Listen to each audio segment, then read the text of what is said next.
Sayak Chowdhury. Currently, he's a postdoctoral researcher at Microsoft Research. Previously, he had done his PhD from IISc Bangalore and have done a postdoc of 1 year in Boston University. So his currently research area is multi-armed bandits, reinforcement learning, and differential privacy. Today he will deliver the talk about differential privacy in multi-armed bandits. So over to you. Hi, thank you for the introduction. Is this working? Thank you for the introduction. It's a pleasure to be a speaker here. I did my ME from this department. Then I did a PhD from ACE. So first time I'm speaking at CS. Okay, so today I will be talking about differential privacy in multi-armed bandits. As you can see from the title, I'll talk about multi-armed bandits, and then I'll talk about differential privacy. And then I'll show how one can build differentially private multi-armed bandit. All right, so multi-armed bandits is a sequential decision making framework where an agent or a learner learns about an unknown environment from past experiences. Suppose the learner chooses an action 1 and it gets to observe a reward 1. And then it uses this observation to choose another action, choose his next action 2. And then it observes a reward 2 based on that action 2. So then it uses all the 2 observations to choose his or her next action 3. And in this way, he proceeds.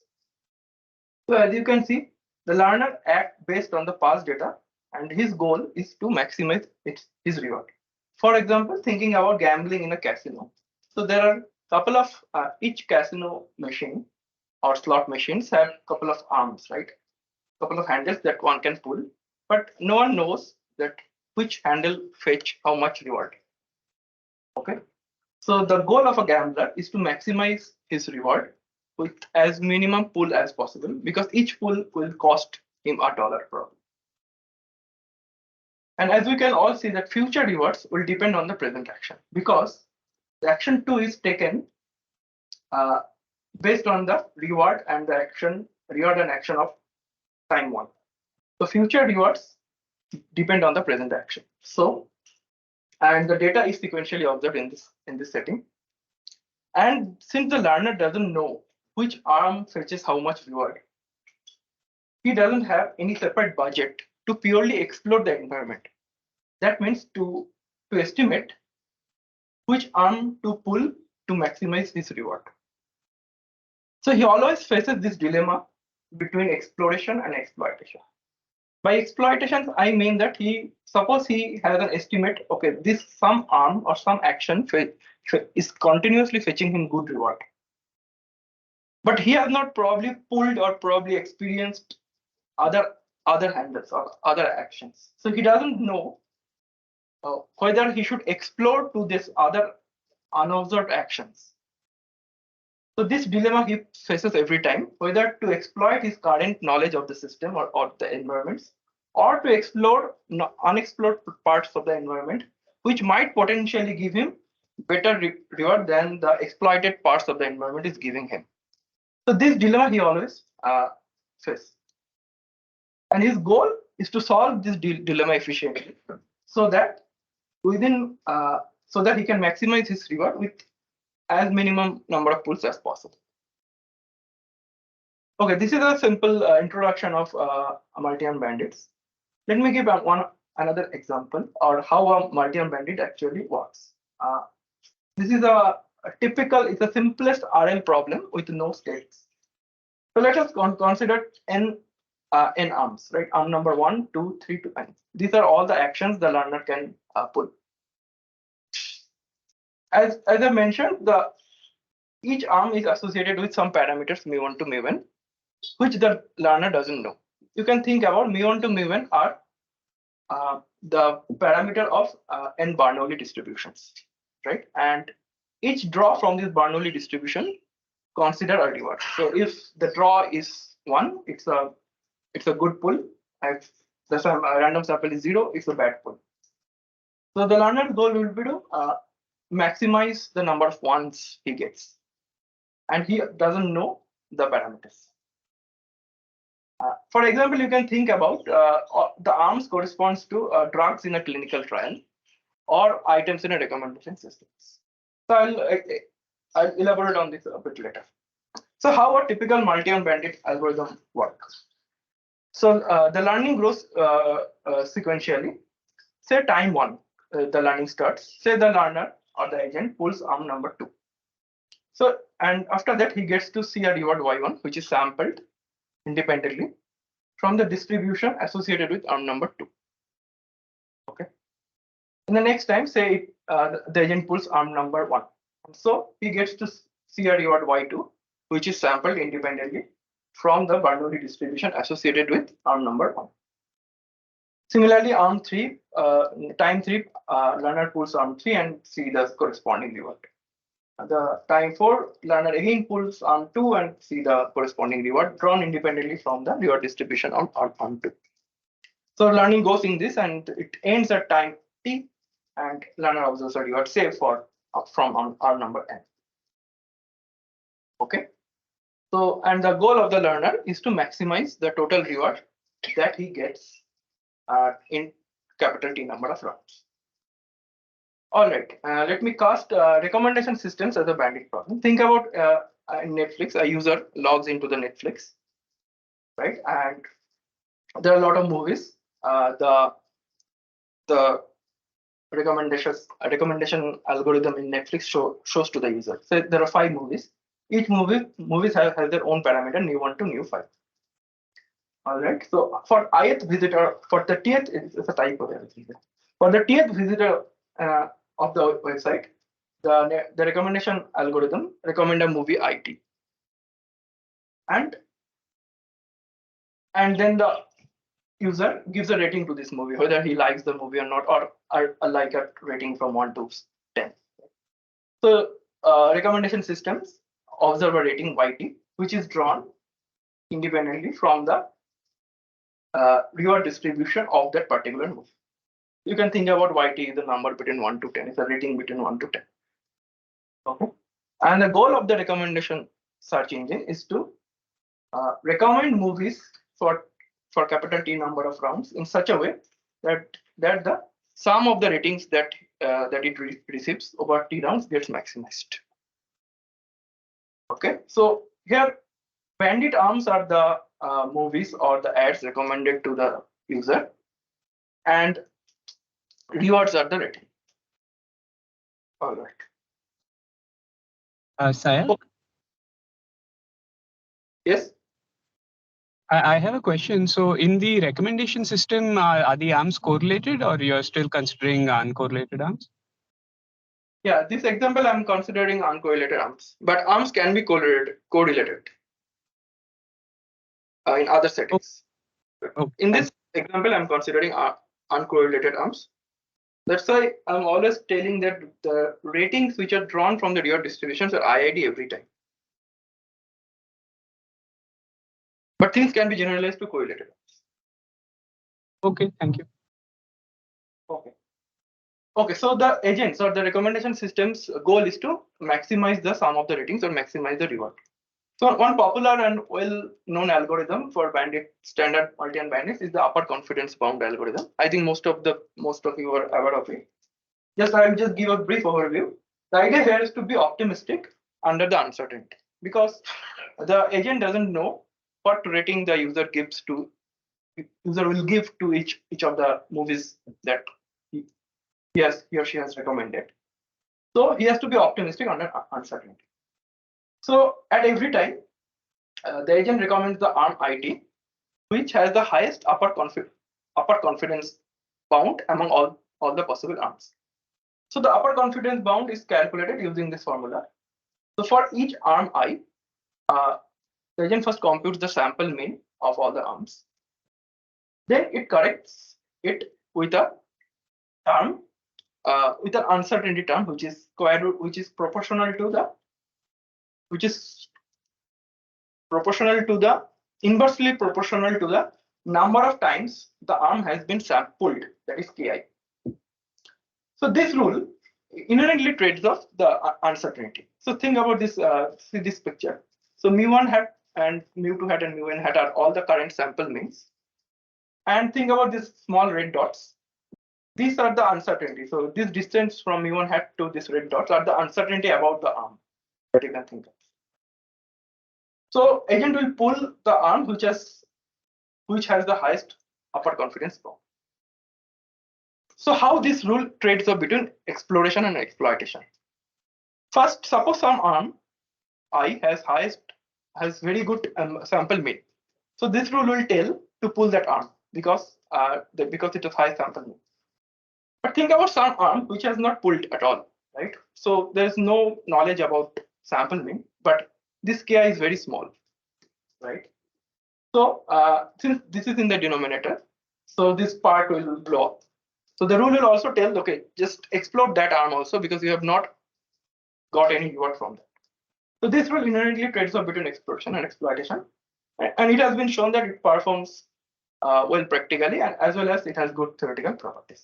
I'll not go to the details of this. Let me now, So let me now jump to the differential privacy slowly. So for just to recap, how the ad recommendation example works in a system, right? So round one, some user logs in to the system. He has been shown some ad green and he is happy with the ad. He clicks the ad, so that means he gives a rating 1 or the Bernoulli sample is 1. So he's happy with that ad. Say round to another user, the same ad has been shown to the user, he is not happy.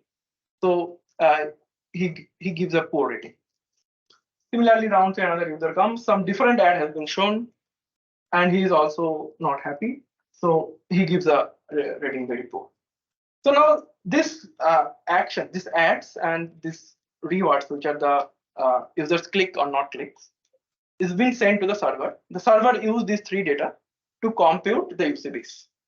Right? Compute UCBs for these two ads, right? These two ads, or possible all the ads because that has not been shown. And the server computes this model, taking all this data, he computes all this, which I am calling from now on, I will call it as model, but you can think about call the construct the UCBs. And this model is then now used for the next user which logs into the system to recommend an ad. Okay? So this is how the multi-armed bandit learning goes. All right. So yeah. So green hat has some reward. So all the ads have some reward. Green has some reward mu1 and this yellow has mu2 and blue has mu1. And the goal of the learning agent is to minimize the cumulative regret. That means if the learning agent knows which action is the best action, then he would have always recommend that action and got this amount of reward, right? Say A star is the best action. So if he has always recommended action A star, he would have got this reward for capital T round, mu A star times T. This is the expected reward he would have gotten.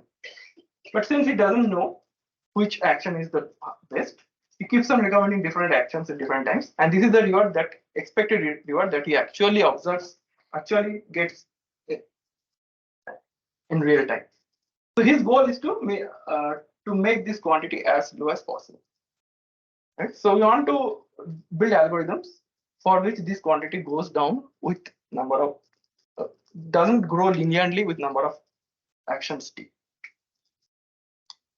For example, after it has been shown that after capital T rounds, the expected regret of UCB algorithm is order of n log T times delta divided by delta. N is your number of arms, T is your total number of rounds. That means the expected cumulative regret grows only with logarithmically with T. It doesn't grow linearly with T. So over the time, if you plot regret T by T, and it goes down over time T. So it means that par down regret vanishes at T becomes large, and so the agent is able to do learning, right? Agent is able to know which arm is the best. And here capital delta is the technical term, is a suboptimality gap. It is the difference between the expected reward of the optimal arm, that is A star, and the second optimal arm. So this is the Scaling going on. Sorry? There has to be some scaling going. Scaling on which? I can expect view A star and the second one is like 10 million away, the regret can't be 0. Like, so you're assuming that the means are between 0. Yeah, I'm assuming a Bernoulli dual means are between 0 to 1. But if means are between 0 to L, so there will be some L multiplied with this. Okay, so this is how UCB performs. So UCB has been established as a good algorithm. Okay, so now with this and I will now go to the privacy angle of Multiarmed Bandits. So here was our example. So users are logging in at every time, and some ads has been shown to them, and they are giving clicks or not clicks. Some reward they are giving. And after these 3 rounds, the model computes its UCB or the server computes the model or UCBs, and then uses this model to recommend the action to the next user. Now consider a case, the next user which logs in is an adversary. He is a malicious person who wants to infer the properties or some sensitive information or some preferences about the other users which had already been logged in. So so he observed that this blue ad has been shown to him, and he knows that the server used this model to recommend him this ad, and this model is computed using the data from all the previous users. So by observing this ad has been recommended to him in compared to all the other possible ads, right? All the other possible 5 movies, some particular movie has been recommended to him. So this actually, he can guess what are the rewards the other users have given to all the other ads. He can guess. So there is a possibility of privacy breach. Suppose, you can think about someone is giving a preference rating of a movie, right? So this preference actually boils down to his or her own private preferences. So these are sensitive information. So this sensitive information can get leaked through this model. If this new user is an adversary, he can guess or infer some kind of private or sensitive information of other users. So we want to compute this model in a private manner such that this sensitive information doesn't get leaked. Okay, so this will be the goal, the overall goal of the talk. Alright, so this feedback could reveal personal information and so on. So an adversary could infer others' reward and sensitive info via the output of Multiarmed Bandit algorithms. Alright, let me now formally introduce DP. So differential privacy is a class of algorithms that actually facilitates compute and release some aggregate statistics from sensitive or private data. And this algorithm should make sure that the privacy of this data point doesn't get compromised when it releases this data. Okay. So there's a lot of pool of private data available. The DP algorithm takes all this data and release some statistics and make sure the statistic doesn't leak any private information. Okay, so the DP statistics has to be noisy. When noise or some kind of randomness conceals contributions from individual entities. So each data belongs to individual user. It should conceal the contribution of individual user in this aggregate statistics. But so that it can safely be handed to an all-powerful adversary with no risk of a privacy leakage. All right. So as you can see, we need to add noise to conceal the contributions, and the noise should depend on the sensitivity of the output. That means if we change one user's data or one input data, how much the output will change. That we call sensitivity, and the noise should be a function of this sensitivity. Okay. It has been introduced in 2006 by Cynthia Dwarf, and it has then been widely accepted and widely used in several fields of machine learning and others. All right, so here is a formal definition of differential privacy.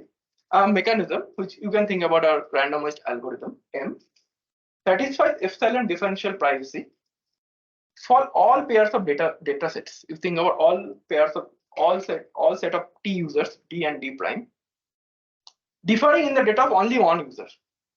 Right? That means T minus one users are same, only one user changes. If D and D prime are two datasets like that, then for all possible outcomes of that random algorithm M, this following relation holds. Probability of the output when the algorithm is trained on the dataset D belongs to some set E is upper bounded by e to the power epsilon times probability of the output when the algorithm is trained on the neighboring dataset D prime belongs to the same set E. So we want to build an algorithm which satisfies this relation.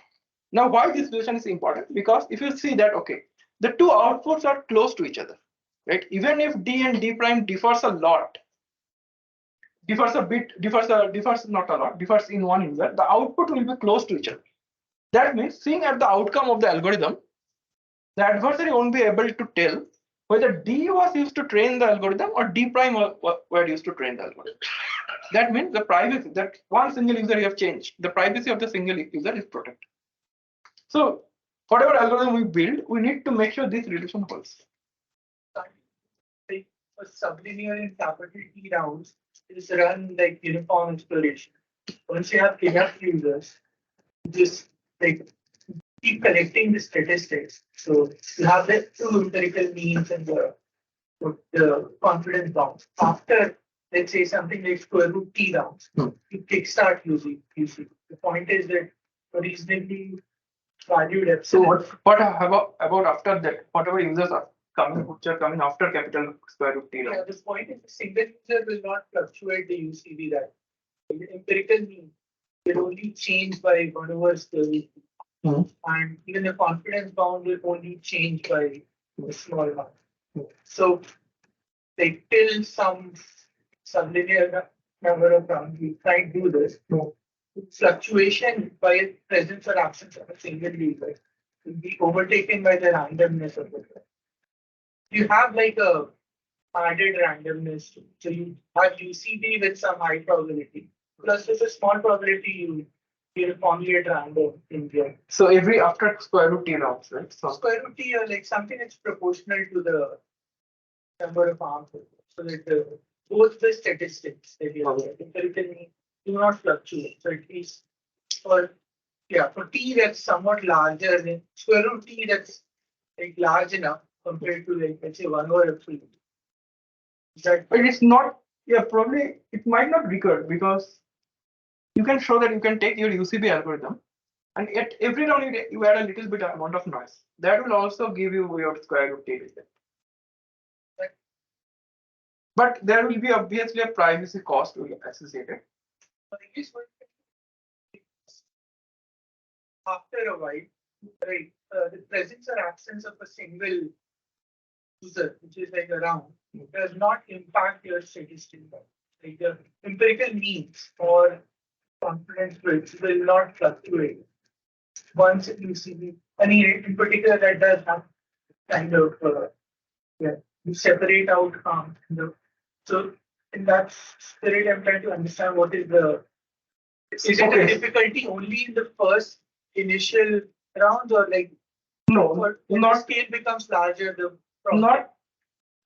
It's not. We're not thinking currently about utilities. We're thinking about like whatever user. Okay. Not utility. So let me ask it in the following. Let's say I give you only want differential privacy after let's say square root T rounds. For the first square root T rounds, I let you know. Oh, you do not do not care. Okay. Then is it obvious that differential privacy is violated by vanilla UCB? Try to understand like UCB as is. Why does it break differential? I mean, I certainly see it in the first few rounds. Right? Okay, yes, you're telling that. Okay, yeah. So what will happen if we do not add this kind of noise at every round? Yeah. This definition, okay, it will probably be whole, but this epsilon, right? Yeah. This could be very high. We do not also want that. That's not. Yeah, it could be very high. Suppose if epsilon is set 20. Yeah. So this number is in millions. Yes. That effectively means there's no privacy at all. So probably that kind of phenomena will happen. That's why You can tell that, okay, so if we run this algorithm, is there an example that shows that? I don't know, but probably we can show that, okay, so vanilla UCB estimates, right? Yeah. It can show, it can protect, it can satisfy this definition, right? But probably epsilon will be very high. Say 10 or say something. That's it. Yeah, probably that's my question. I'm trying to get an example where that is true. For example, so For one you example, allow me a buffer. Yeah. Initial bootstrapping period. After that, if you look at MUIs, the empirical estimates and the confidence rate, they fluctuate very little. So a single individual, the presence of action is not going to impact it all. In that sense, I'm saying like when you look at D and D crime is one user. So both of them will actually be rather close for a reasonably small access. UCD as it, like no change. okay. But so yeah, I have to think a bit more on that. But one example I can give, suppose instead of UCB, you employ the EXP3 algorithm, which is for adversarial bandits. No, I am talking about UCB. I'll think about an answer. So another point is we want this guarantee to hold for all epsilons greater than 0. So that that epsilon is in the hands of the practitioner. The practitioner will decide how much epsilon I want, right? And based on that, we'll build our UCB, private UCB kind of algorithm. Okay. So this e to the power epsilon is the loss of privacy. So this much of loss of privacy will suffer, and we'll want this quantity to be small enough so that our loss of privacy is very low.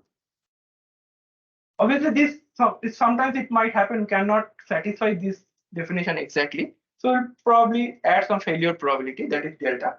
So delta is the probability, a failure probability of privacy. That will tell that with probability greater than 1 minus of delta, we are able to guarantee differential privacy. This kind of some kind of approximate. This is known as approximative. All right. So there are some two important properties of differential privacy, that it is. One is post-processing. That means suppose you are guaranteed that this mechanism aim is epsilon differential private, and whatever you do after that, after taking the output of this mechanism, whatever you do after that, it also remains differentially private. So it's basically future proof. And then also another good property is composition. Suppose you know that two mechanisms operating in tandem gives differential privacy. And then you just compose these two mechanisms, and then what will happen is epsilons and deltas will add up. So these are two very good properties to have. So let me now zoom in on differential privacy. So the data is collected from many users, and we want the general trends to be exposed. So we do not want to violate the general trends of the data, but we need the individual privacy of each data point to protect. And since its inception, it has been deployed in a lot of production. Like in Apple in 2015, deployed in their iOS telemetry. They use epsilon equal to 8, right? So that means, suppose if you see this table, so this table gives the privacy drop that the algorithm suffers with epsilon. So if epsilon equal to 0.5, privacy loss is 1.6. So this is the adversary advantage, or you can think about privacy loss. It's 1.6. But if epsilon equal to 8, the privacy loss is very high. Similarly, US census used 2000 and 2020 used epsilon equal to 20 or something. So this privacy loss is so high. But for machine learning algorithms, we cannot, we do not want this epsilon to be so high. Right? We want epsilon to be to be as close to 1 as possible, like between 0 to 1 as possible. Sayak, I have a question. Yeah. Yeah, so actually a couple of questions. So first, in the notion of choices that you can make in a recommendation system, let's say choice 1, choice 2, choice 3, then what exactly might epsilon mean? So I can understand in terms of real number, but in terms of like alternate choices, what would it mean? So that is the first question. And the second question is, I've heard a notion about epsilon delta privacy also. Is that related to epsilon privacy? Yes, this is epsilon delta privacy approximate TP. This tells that okay, you can guarantee this epsilon privacy, but you are allowing a slack that with probability delta, this guarantee will fail. You can give the guarantee with probability greater than 1 minus delta. Okay, so delta you can think about very small number. So 1% or so. So with 99%, you will get epsilon DP. So that is called epsilon delta DP. And your first question is for what epsilon means for different choices, right? Yeah. So I don't understand this question. Nothing. So it's how does it relate to the choices? I don't understand, because what we'll do, we'll add a noise which depends on this epsilon uniformly to all the choices, right? So it doesn't affect the choices.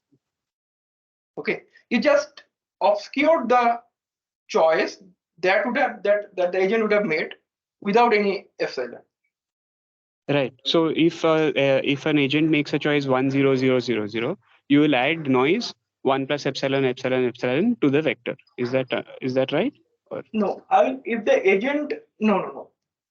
Agent makes some action choices and gets some reward. I will add the noise in the reward, so that when these rewards are then used to compute the next action, right? This action gets a bit obscured because of the presence of the noise in the rewards. I see. So it's a label noise. Fine. I thought it was noise added. Yeah. Thank you. Okay. So this is how privacy degrades with epsilon. Now your question is, what is loss of privacy, right?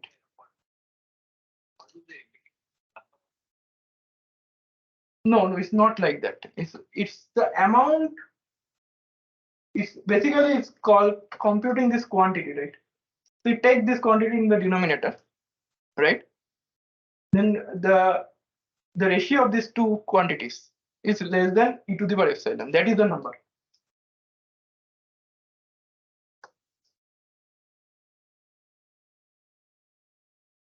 Epsilon will be used to add a noise. So you add say you add a Gaussian noise, right? So you have to give a standard deviation, right?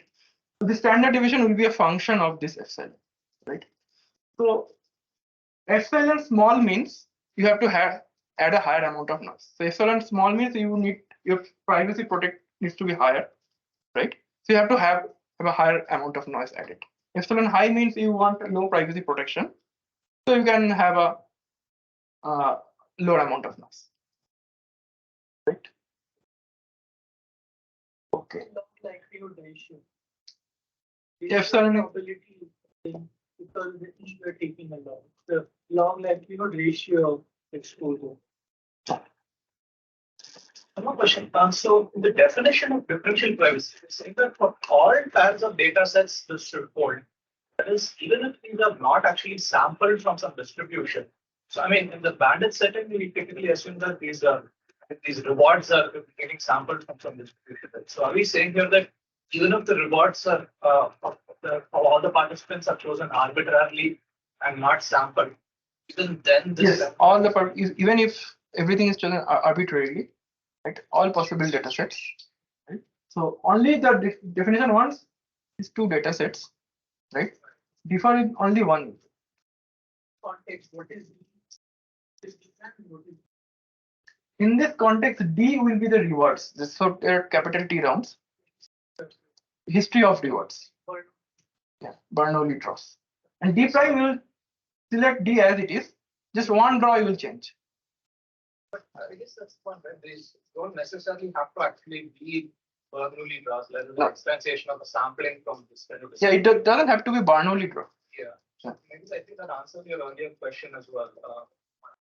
That you're supposed to hold for any passive, they're not necessarily sampled, then we can't really So yeah, in this example, D is D prime, but suppose you are training a machine learning algorithm and you have given a data set, right? That data set either you sampled from a distribution or it has been curated. You just change one entry of the data set and train your algorithm.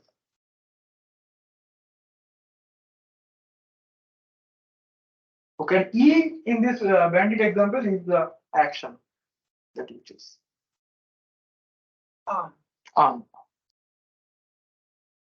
One more important point is differential privacy is the view of adversary is important. So where the adversary is sitting, can the adversary see the whatever happening in the server? Can the adversary attack the server? Or can the adversary attack the user side? Suppose each user is having their own mobile device to log in.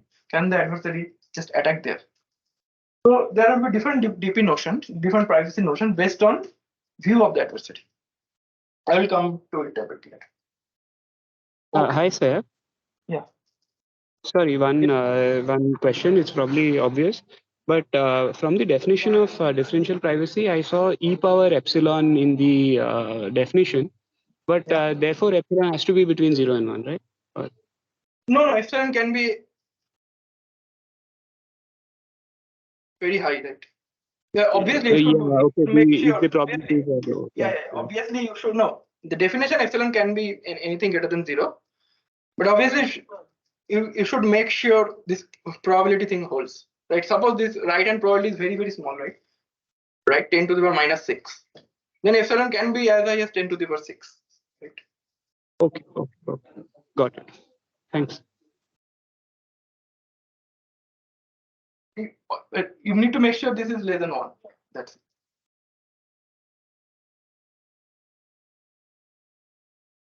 Yeah, it's not. Yeah. Okay, so so now I told that view of the adversary is important. So this model is called central model of differential privacy, where the users will trust the central server, which is computing, which is taking all their data and doing some computations, or what the machine learning training is going on. So users trust this central server, right? That means adversary can attack the central server. Okay, but the goal now the responsibility of the server is to protect the user's data. Okay, so user sends their raw data or private data to the server directly, and the server needs to ensure that each model update is differentially private. Okay, so now suppose the servers have ensured that, then this model is then used to recommend the next action to the next user. So by post processing, whatever happens, whatever action, whatever computation is taking place after this model update is also differentially private. Okay, this is one model of privacy which is called central model.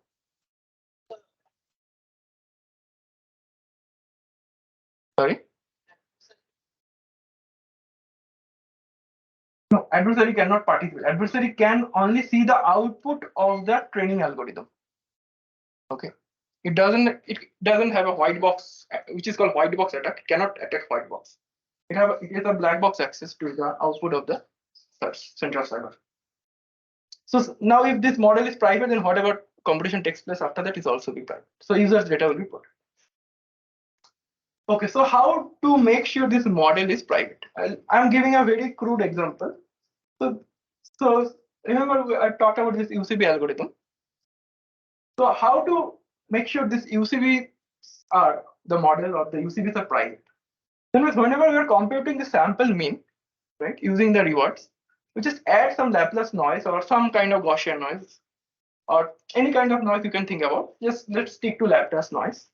So Laplace noise or Laplace random draw from Laplace distribution with mean, mu, and scale B is given by this equation. So what we'll do, we'll just randomly sample some noise from this distribution and add it to the binary reward that we see, and just add it, and then we compute sample means, and we compute this and we compute the UCBs and play the arm accordingly to that. Now this Laplace noise, we can show that any draw from Laplace noise is differentially private, right?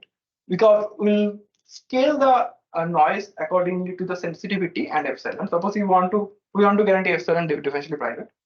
So the scale of the Laplace noise will be sensitivity, which is the amount of the output changes if one input change divided by epsilon. If I do like this and then a sample randomly from this distribution, then that differential privacy definition will hold. S is the sensitivity. Sensitivity means suppose you change one input, right? Then how much the output will change. In this case, it is 1, right?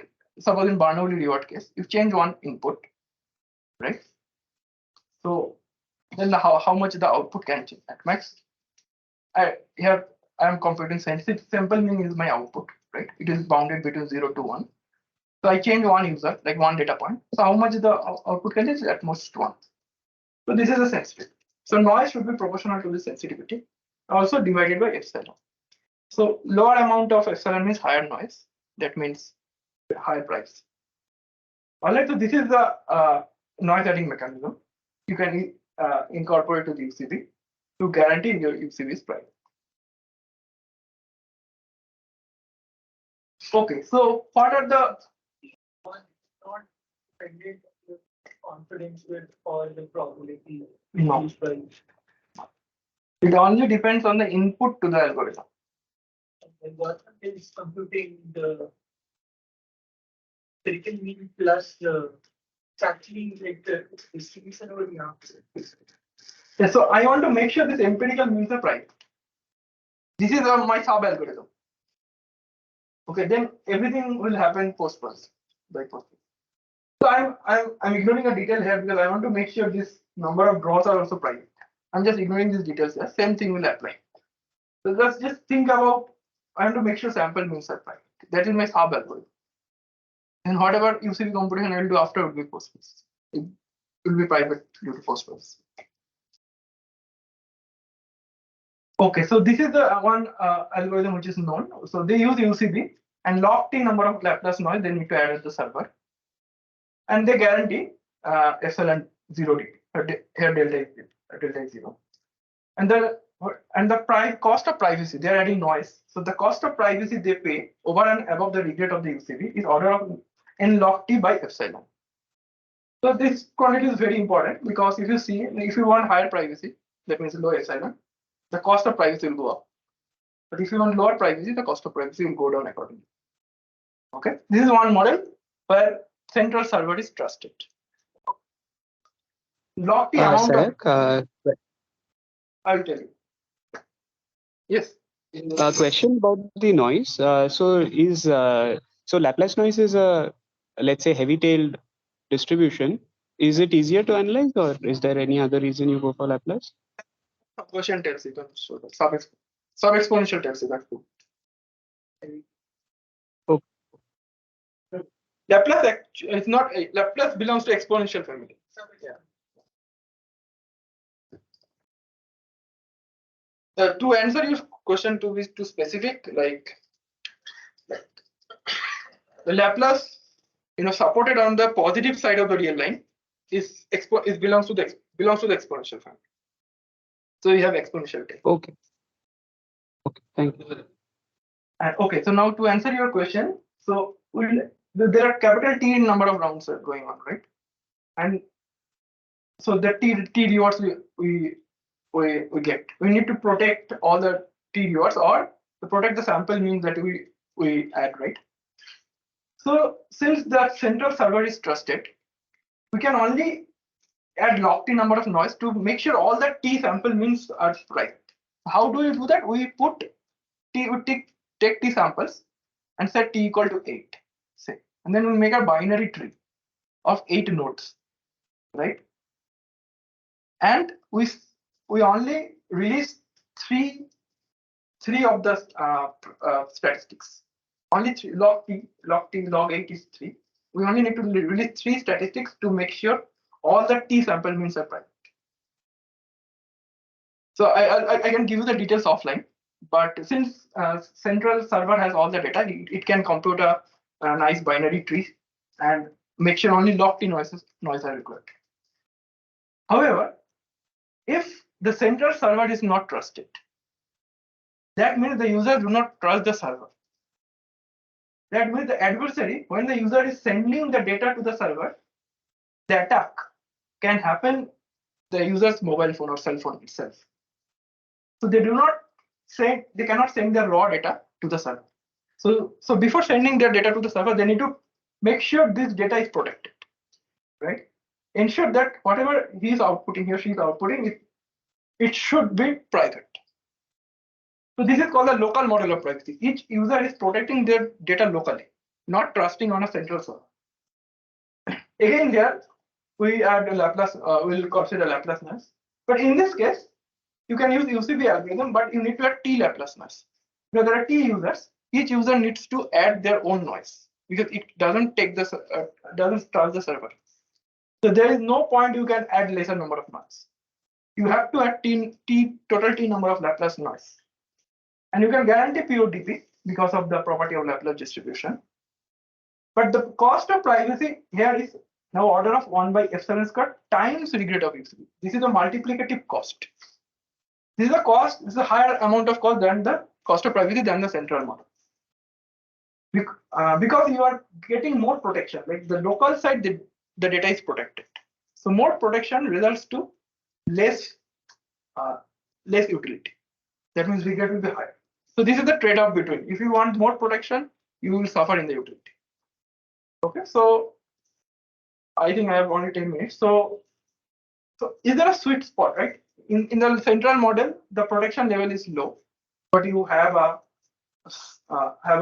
small regret. But in the local model, higher amount of privacy protection, but you have a higher regret. So is there a sweet spot? Can we achieve similar amount of protection like local model, and similar kind of regret like central model? So is there a best of both worlds or a sweet spot there? So that's what we study in distributed model. So here we assume, okay, the central server is still untrusted. So we have to protect the data locally. But there is an intermediary sitting in the between, which is called secure protocol. This is a third party. The user trusts the third party. And Apple has implemented this kind of secure protocols in their design. So you can think about this as an engineering block. It has already been implemented, and all the users trust this third party. It's secure. So how to use this secure protocol to achieve this sweet spot? Okay. The key is to ensure that the output of the third party is differentially private. We do not need to ensure output of each user is differentially private. We need to only ensure output of the third party is differentially private. Then even if attack happens in the central server, right, or attack happens after the secure protocol, the data remains protected. Why can't the secure protocol do what the trusted server does? Secure protocol can do the trusted server is doing, but suppose I don't get it. So let the secure protocol execute the first algorithm, the log T things. Just send that to the untrusted. Yes, but forget the untrusted. Let the secure protocol just be the trusted. There's no use for the cloud like that. Okay, you're telling this secure protocol can do. Yeah, in this case, obviously, secure protocol can do. Yeah. But how to make sure whatever the computation that goes here, like UCBs, right? Secure protocol does that spits out the final answer. Yeah. So here the assumption is there is a already known secure protocol which doesn't compute UCBs, which computes some other stuff. Right? How to use that? Okay, so this will depend based on our applications. Suppose I am working Multiarmed Bandits, right? I will build our UCB algorithm. Suppose I am doing contextual bandits, I will do some other algorithm. So secure protocol can only implement a small set of functionality. Yes, yeah, it's a modular operation. It's a modular sum operation. Secure protocol is nothing but a modular sum operation implemented securely. So how to use this modular sum operation in the context of bandits to make this kind of privacy utility trade-offs possible? Okay, so as before, I have this all the local users send their data Y1, YIs, to the secure protocol. Now, what the secure protocol do? It does a modular sum. Take all the data points from all the users and take a modular sum. But this alone won't provide formal privacy guarantee. This will make sure whatever competition is happening is secure, but alone doesn't provide epsilon DB guarantee.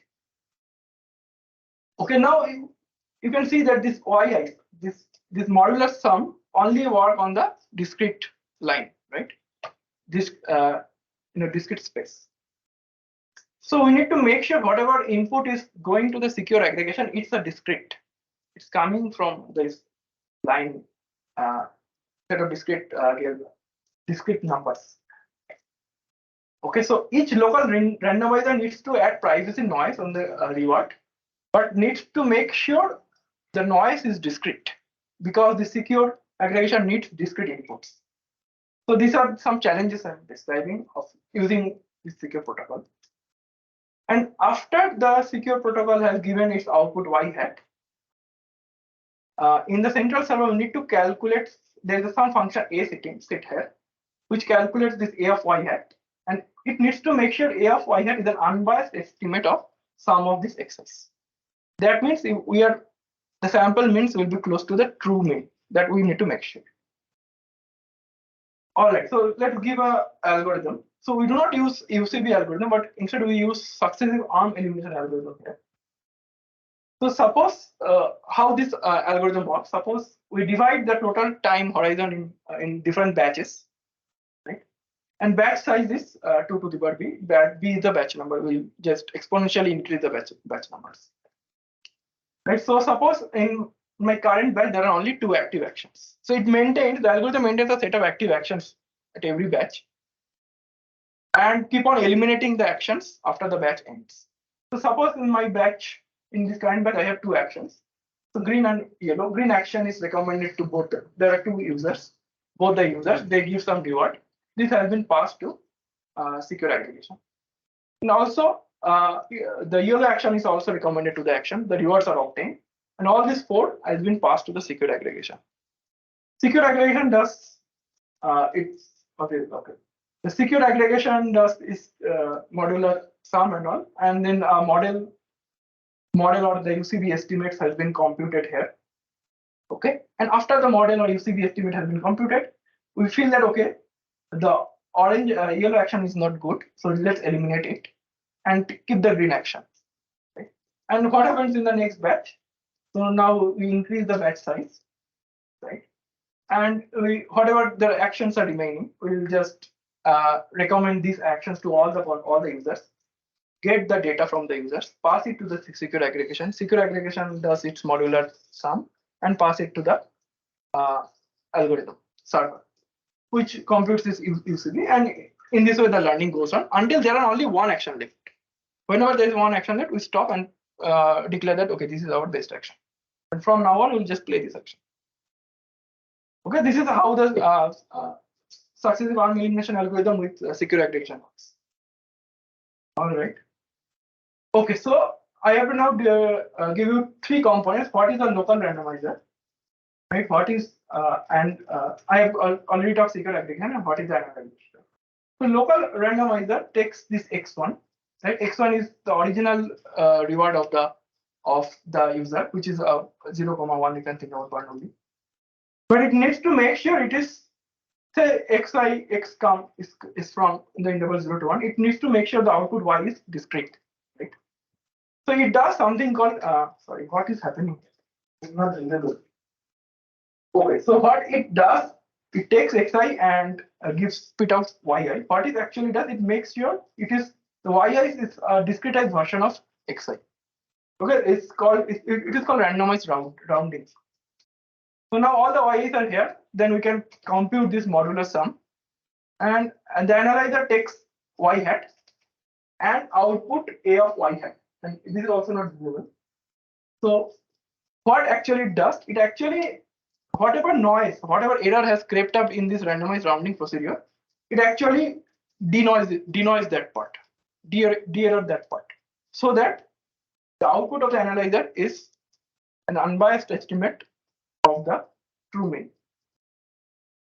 Okay, so this is how this framework works. Yeah. Okay, so not visible, right? All right. So what we can show that we achieve pure DP and epsilon delta DP in this distributed model, and we put the noise. The noise are simulated using all this complicated random mechanism. But you can think about each noise is a Laplace noise, but it's a discretized version of Laplace noise. You can think about that. Okay, so we add a discretized version of Laplace noise, and we achieve differential privacy, and we obtain the sweet spot of the regret. That means our protection is now better than the central model, but we get the regret as good as the central model. So this sweet spot has been achieved by using all this complicated measurement. Okay. So sometimes also epsilon delta dp is also much needed. So there's another notion of dp which is called Renyi differential privacy, which is a related. You can think about the related notion of dp, but it's some kind of approximate dp notion. We can also, using our similar protocol, we just need to vary our noise, right? We provide a genetic framework. We just need to vary our noise. So here we show that if you add some noise called scalar noise, then you can achieve an approximate DP or a Renyi differential privacy that we call. Let's not go to the details in the interest of time.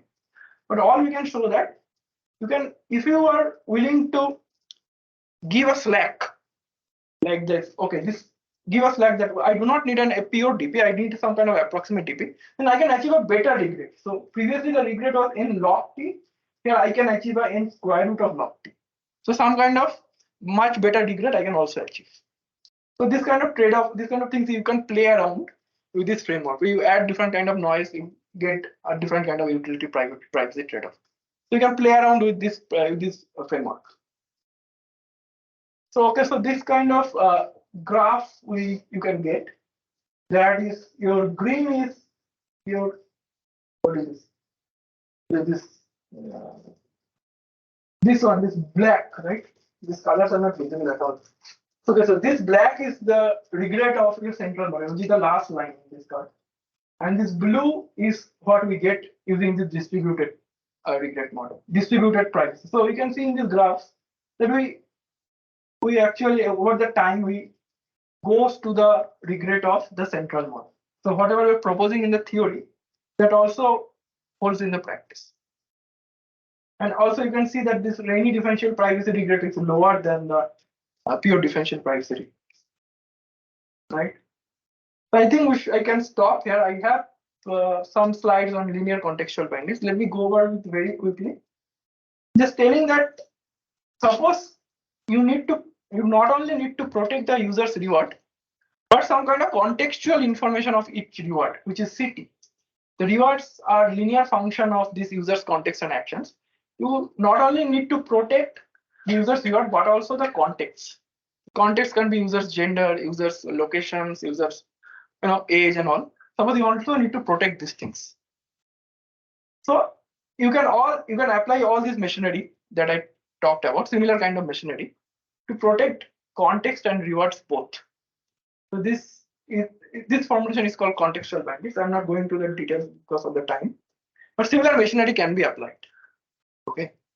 So similar lean UCB algorithms are there. You can make private version of lean UCB algorithms. All right. So similar kind of things are there. Okay, local model has some low regret, square root t regret, where a central model, whereas local model has some high regret, t to the 3/4 regret, and you want to achieve the sweet spot, an intermediate regret between this using the distributed model using secure functions. Right?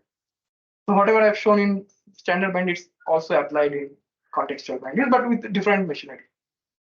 All right, so here we can use a shuffler instead of secure aggregation. You take the output of each users and just randomly permutes it, right? And this shuffling, this random permutation enhances your level of privacy protection. That means you need smaller epsilon to begin with to guarantee better privacy, right? And you can show these algorithms and all, right? Okay, so you can build private linear UCB algorithms and show a sweet spot that is t to the 3/5. We are not able to get t to the power square root t like central model, but there are subsequent work which actually achieved the total like square root t regret. So our result of t to the 3 by 5, then another one improved upon this and achieved the square root t regret. All right, okay. And yeah, so this is a joint work with Jinu Zhao. He is a faculty at Wayne State University, USA. And here are some research I have put together. So this is central DP bandit paper. This is local DP bandit paper, and this is our distributed DP bandit paper. Similarly, papers on contextual bandits. And I am maintaining a repository for DP bandits. You can go and check it out. I think I stop here.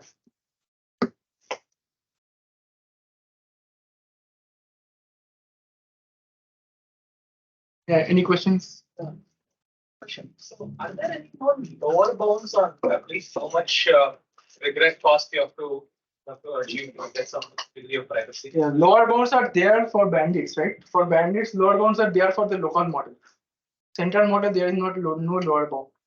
And all the lower bounds in there, the known lower bounds, say I'm talking about this linear model, okay? And for the standard bandit is also the same.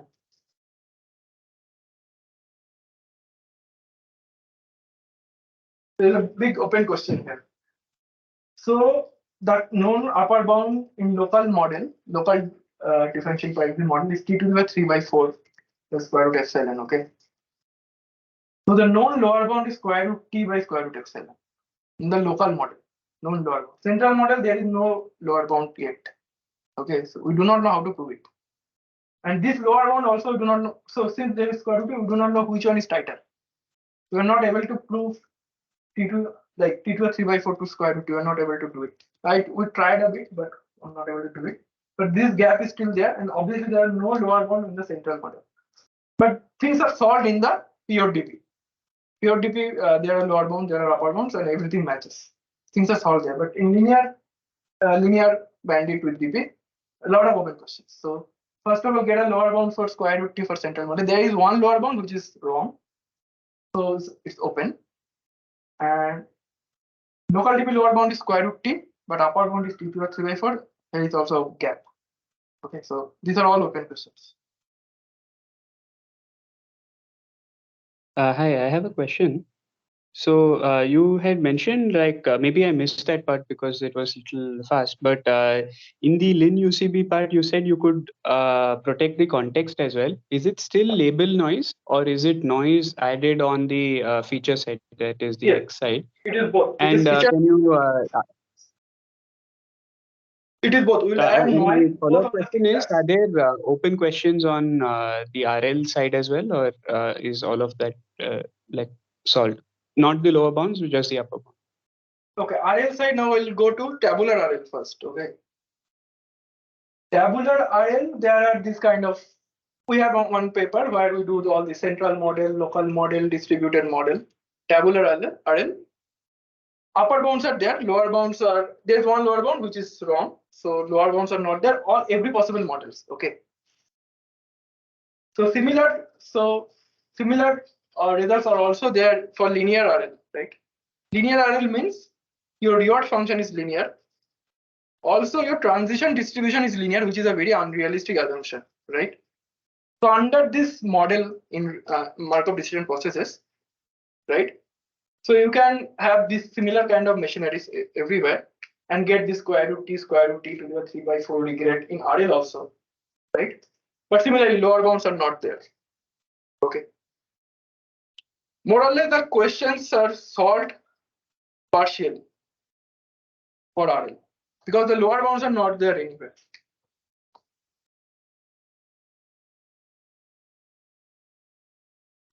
Does it answer your question? Yeah. And was we are looking at label noise or feature noise on the contextual bandit side? Contextual bandit, we are looking at label noise and feature noise both. We'll add noise in the both in the features and also in the labels. Okay. Thanks.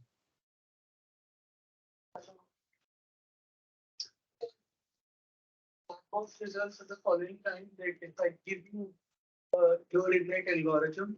Then you can put a wrapper around it and make it. So let me be very somewhat specific. I look at constant sampling. And just instead of data prior, I use loss prior or adjacent blue privacy. Constant sampling, you can, instead of doing this prior, you can just add noise to the rewards. Yeah. And it will be private and it can prove guarantees. Similar. Like whatever I shown for UCB, constant sampling guarantees can be proved. But what about more like wrapper approach? So Okay, you have a black box bandit algorithm. yeah, I just all I can do is maybe add noise to the.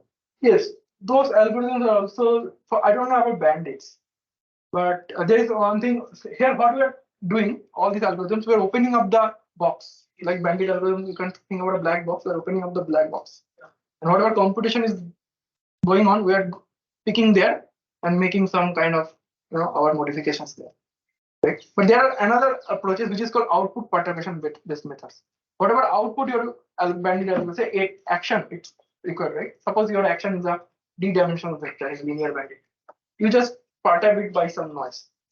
Right? Then but the guarantee will be probably worse. Like in central model, those algorithms will give you the 3/4 guarantee. And like if you do a white box, it will get square root t guarantee for central model. But those algorithms will give you a 3/4. Upper bound, not lower bound. Lower bound, like no lower. Even for those like Online convex optimization might be have lower bound, but not for bandits. yeah,